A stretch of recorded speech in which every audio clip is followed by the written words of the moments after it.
خاطر جس کی وجہ سے، جس کے تعلق کی وجہ سے، جس کی نبوت کا تو نے اعلان کیا تھا، اس کی وجہ سے تمہاری یہ حالت بنی ہے، اور اس حالت میں بھی تو اسی کا نام لیتا ہے، اسی کے ساتھ اسی کی باتیں کرتا ہے، اسی حالت میں چھوڑ کے چلے گئے۔ اور میرے صدیق نے کیا کہا کہ مجھے تو کھانے کو بھی جی نہیں چاہتا، مجھے کھانے کو بھی جی نہیں چاہتا، پانی پینے کو بھی جی نہیں چاہتا، کسی کی طرف تکنے کو بھی نہیں جی چاہتا، اگر جی چاہتا ہے تو چہرہ مصطفیٰ کو دیکھنے کا، آقا کی طرف دیکھنے کو جی چاہتا ہے۔ میں اس وقت تک کسی سے کوئی بات نہیں کروں گا جب تک کہ مجھے میرے آقا کے پاس نہ لے جائیں گے۔ علامہ حبلی جو ہے اس سیرت پاک کا اتنی خوبصورت انداز میں منظر کشی کرتے ہیں کہ ان کی والدہ جو ہے ابھی حلقہ بگوش اسلام نہیں ہوئی تھی، اور ان کی والدہ نے کہا کہ مجھے کیا پتا تیرا محمد کہاں اس وقت ہے، کس حالت میں ہے۔ آپ نے کہا اگر آپ کو نہیں پتا تو جاؤ عمر جمیل کے پاس۔ حضرت عمر فاروق کی ہمشیرہ جو حلقہ بگوش اسلام ہو چکی تھی، کہا کہ جاؤ ان کے پاس، ان سے پتا چلے گا میرے آقا محمد مصطفیٰ کا کیا حال ہے، سرکار کی کیا نسبت ہے۔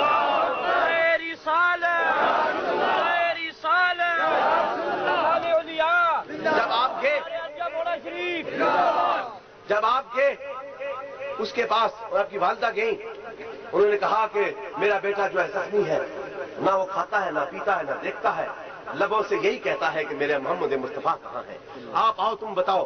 وہ ڈر گئی کیونکہ اسے معلوم تھا یہ تو اسلام کے دائرے میں نہیں آئی، ابھی وہ مسلمان ہو چکی تھی۔ انہوں نے کہا کہ آ کے آپ خود بات کر لو۔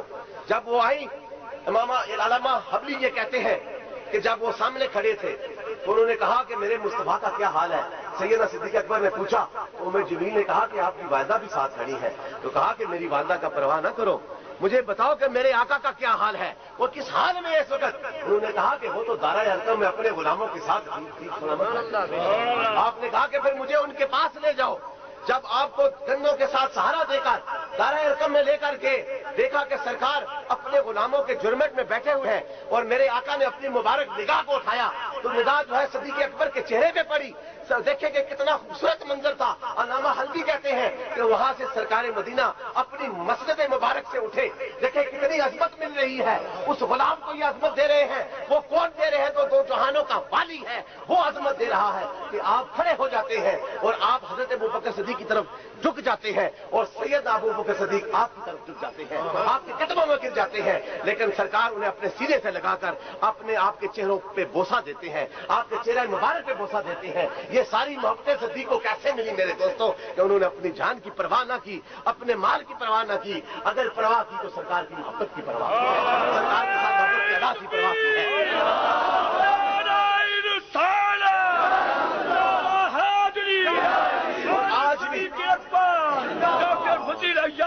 آج بھی یہ محبت میرا ایمان ہے، ہم دیوانے ہیں تو سرکار مدینہ کے دیوانے ہیں، ہم سرکار کی وفا میں آج عرس پاک کی محفل کر رہے ہیں تو خدا کی قسم اپنے آقا کے ساتھ وفا کا اظہار کر رہے ہیں، اس لیے اس کا تعلق جو ہے سرکار مدینہ کے سچے غلام کے ساتھ ہے، جس نے موڑاشف کی وادی میں بیٹھ کر اپنی ہستی کو مٹا کر آنے والے کو یہ نہیں کہا کہ خواجہ قاسم کے نعرے لگاؤ، بلکہ آنے والے کو یہی پیغام دیا کہ تم اپنے دلوں کو ذکر مصطفیٰ سے آباد کر لو، اپنی محبت سے بات کر لو۔ اور آج انعام ہے، اس رب کائنات کا انعام ہے کہ اس پہلا کی سرزمین پر بھی بیٹھ کر ہم ذکر خدا اور ذکر مصطفیٰ کریں۔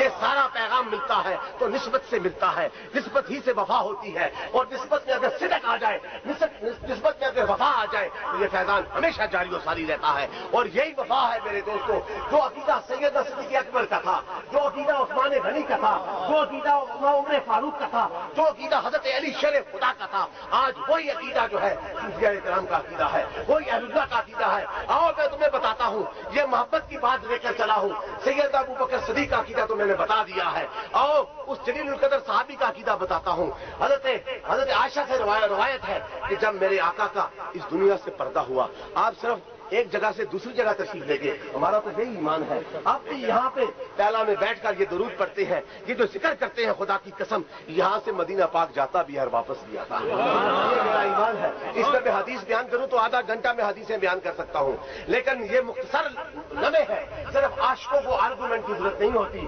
عاشق اس وقت عاشق صادق ہوتا ہے جب آقا کہہ دے کہ یہ بات سچ ہے تو وہ اپنا گردن کٹا دے لیکن کہتا رہے یہ سچ ہے۔ امام حسین علی مقام نے کیا کیا؟ امام حسین علی مقام نے کیا کیا؟ وہ کون سا کردار تھا؟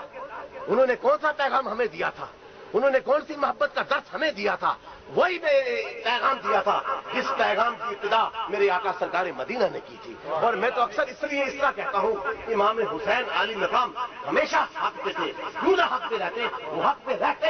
میرا ایمان ہے جس کی نسبت میرے آقا کے ساتھ ہوتی ہے وہ اپنی جان کی پرواہ نہیں کرتا، وہ حق کی بات کرتا ہے. اور امام حسین تو آپ کے لگتے جگر تھے، آپ کا تو خون تھے، لیکن اس سے بڑھ کر میرا ایمان یہ کہتا ہے کہ ان کی گردن پہ میرے آقا کے بوسے لگے. سرکار مدینہ کے بوسے لب مبارک امام حسین کی گردن پہ لگے ہوئے تھے، اس لیے وہ گردن کسی باطل کے سامنے جھک نہیں سکتی، کٹ تو سکتی ہے، جھک نہیں سکتی. انہوں نے کون سا پیغام دیا تھا؟ یہی محبت کا پیغام دیا تھا، یہی عقیدت کا پیغام دیا تھا. اور حضرت علی کی وہ میں ان کا عقیدہ بتاتا ہوں کہ آپ جو ہے حضرت عائشہ فرماتی ہیں رضی اللہ عنہا کہ جب سرکار کا وصال ہوا تو آپ کا بھی مکان ساتھ تھا نا حضرت علی کا، تو آپ کے جو ہے مکان کے جو دروازے تو سکر نہیں لگے ہوئے تھے، پردے لگے ہوئے تھے. تو عقیدے کی بات کرنے لگا کہ آپ نے دروازے جب بنائے تو حضور کے روضہ مبارک سے دور لے کر جا کر بنائے، تاکہ وہ اس کی مقصد کیا تھا کہ وہ دور کیوں بنائے کہ وہ دروازے جب جڑیں گے ان کے ساتھ دیکھ لگے گی اور جب ہتھوڑی لگے گی تو آواز پیدا ہوگی اور یہ آواز جو ہے میرے آقا کو ڈسٹرب کرے گی، سرکار مدینہ کو ان کو جو ہے پریشان کرے گی. ان کا عقیدہ یہ تھا کہ میرے آقا اس دنیا میں جب حیات تھے اس وقت بھی آپ ہمیں پیغام دیتے تھے، آج پردہ کر چکے ہیں، اپنی قبر انور میں ہیں، لیکن ہم جو کچھ کہتے ہیں وہ سنتے ہیں. یہ عقیدہ حضرت علی. اور اسی عقیدے کی بات کروں، اسی محبت کی بات کروں تو سیدنا عمر فاروق کا عقیدہ بھی یہی تھا. سیدنا عمر فاروق کا عقیدہ بھی یہی تھا. اس سے پہلے ایک بات اور سناتا ہوں، حضرت ایوب انصاری کی بات سناتا ہوں. وہ بھی بڑی محبت والے تھے نا، تمام حضور کے جتنے صحابہ ہیں سارے محبت والے تھے. حضور نے فرمایا یہ ستارے ہیں، اس کو فالو کرو کہ تو بقا خود پہنچو گے. حضرت ایوب انصاری جو تھے، آپ جب سرکار کا وصال ہو چکا تو آپ کی قبر انور پر آئے اور اپنا سر سرکار کی قبر پہ رکھ دیا، اپنا سر جو ہے میرے آقا کی قبر انور پہ رکھ دیا اور رونے لگے. اور اس وقت کا جو خلیفہ مروان تھا اس نے کہا کہ ابو ذر تم کیا کر رہے ہو، تمہیں معلوم ہے یہ کیا کر رہے ہو؟ یہ جو آج لوگ کہتے ہیں نا، میں ان کی بات کر رہا ہوں. دیکھو کہ یہ حضرت ایوب انصاری کا یہ عقیدہ ہے اور ان کے عقیدے کو کوئی باطل نہیں کر سکتا. جو سرکار کے صحابی ہیں کوئی بھی نہیں باطل. تو انہوں نے کہا مروان تو بادشاہ خلیفہ تو ہے، لیکن مجھے معلوم ہے جو میں عمل کر رہا ہوں، میں کسی پتھر کے آگے سر کو نہیں جھکا رہا بلکہ سرکار مدینہ کے ساتھ بات کر رہا ہوں. اور ان کا عقیدہ یہی تھا کہ سرکار ہماری بات کو سنتے. اور آج اسی عقیدے کو، اسی محبت کے پیغام کو صوفیاء لے کر چل رہے ہیں، اہل اللہ لے کر چل رہے ہیں. اور میرے دوستوں، میں اپنے عقیدے کی بات کرتا ہوں، میں اپنی محبت کی بات کرتا ہوں کہ ایمان اس وقت تک کامل نہیں ہوگا میرے دوستوں. ایمان کی کاملیت اس وقت تک تمہیں نہیں ملے گی، ایمان کی لذت تم اس وقت تک حاصل نہیں کر سکو گے، ایمان کی برکتیں اس وقت تک حاصل نہیں کر سکو گے جب تک کہ اپنے آقا کی محبت کو اپنے دل میں نہ بسا لو گے. اور یہ میرا ایمان ہے نا، لیکن یہ کس نے کہا؟ یہ اسی نے کہا جس نے قرآن ہمیں بتایا. یہ اسی کے الفاظ ہیں، یہ دو جہانوں کے والی کے الفاظ ہیں. جس زبان مبارک سے یہ الفاظ جب سرکار کے نکلے تو سرکار نے کہا کہ یہ آیات ربانی ہے، یہ کہا کہ یہ قرآن عظیم ہے. اور پھر اسی مبارک زبان سے میرے آقا نے کہا کہ یہ میری حدیث پاک ہے. اور جو دیوانے ہوتے ہیں وہ مانتے ہیں یہی قرآن ہے اور یہی حدیث ہے. اور اس آقا نے یہ کہہ دیا ہے، میرے آقا نے فرما دیا. حضرت حشام سے یہ روایت ہے، حدیث پاک بخاری کی حدیث. آپ فرماتے ہیں کہ ایک دفعہ حضرت عمر فاروق تعالیٰ عنہ سرکار کے ساتھ جا رہے تھے، سرکار کے ساتھ ہاتھوں میں ہاتھ لیے چل رہے تھے.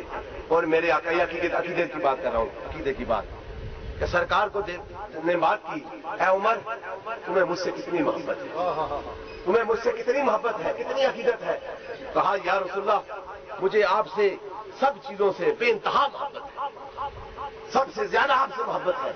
تو میرے آقا نے کہا مجھے قسم ہے اس رب کائنات کی جس کی قبضہ قدرت میں میری جان ہے، اے عمر تمہارا ایمان اس وقت تک کاملیت کو اعلیٰ مقام پر نہیں پڑ سکتا کہ جب تک کہ تم اپنی جان اور مال سے بھی زیادہ مجھ سے محبت نہ کرو. اور حضرت عمر فاروق نے کہا کہ مجھے قسم ہے اس رب کائنات کی، آج کے بعد عمر کی جان سے بھی زیادہ آپ سے. یہ وہ عقیدہ ہے محبت والا اور اسی محبت کا عقیدہ جو ہے میرے دوستو آج صوفیاء پوری دنیا میں اس پیغام کو پھیلا رہے ہیں، اس محبت کے پیغام کو پھیلا رہے ہیں۔ دعا کریں کہ ہمیں بھی اس مادیت کے دور میں اپنے صوفیاء کے ساتھ اور بالخصوص اپنے شیخ کامل کے ساتھ حضور غوث زمان خواجہ خواجگاہ سر چشمہ رتو ہدایت منبع فیض و برکات حضرت خواجہ قاسم